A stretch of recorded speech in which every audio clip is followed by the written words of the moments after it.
విద్యుత్ శాఖ మంత్రి గారు ఆంధ్రప్రదేశ్ విద్యుత్ సుంకం 2వ సవరణ బిల్లు 2024ను పరిగణలోకి తీసుకునేందుకు అనుమతి కోరతారు. ఆంధ్రప్రదేశ్ 2024 సార్. ఈ బిల్లు గత ప్రభుత్వం తీసుకొచ్చిన చట్టంలోని లోపాలను సరిదిద్దడానికి మాత్రమే ఉద్దేశించబడింది సార్.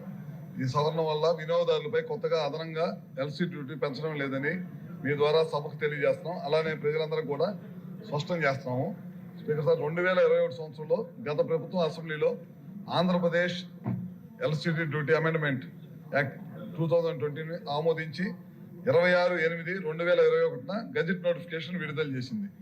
అయితే ఈ సవరణ చట్టం ఎప్పటి నుంచి అమల్లో వస్తుందనే విషయాన్ని చెప్పలేదు.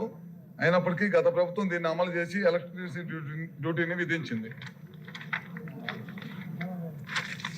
స్పీకర్ సార్, దీనిని సరిదిద్దడానికి మా ప్రభుత్వం Andhra Pradesh electricity board second amendment bill 2024ని ఈరోజు ఆమోదం కోసం తీసుకొస్తున్నాము. ప్రస్తుతం పరిస్థితులను బట్టి ఎలక్ట్రిసిటీ డ్యూటీ వివిధ కేటగిరీల వారికి ఏ విధంగా ఫిక్స్ చేయాలో అనే అధికారాన్ని మా ప్రభుత్వం ఈ బిల్లులో సవరణ ద్వారా కోరుతుంది. గత ప్రభుత్వం సవరణను బట్టి వినియోగదారుల నుంచి 26/8/21 నాటి నుంచి వసూలు చేసిన ఎలక్ట్రిసిటీ డ్యూటీని ఏ కారణంతోనైనా తిరిగి చెల్లించబోకుండా సవరణ చేస్తున్నాము.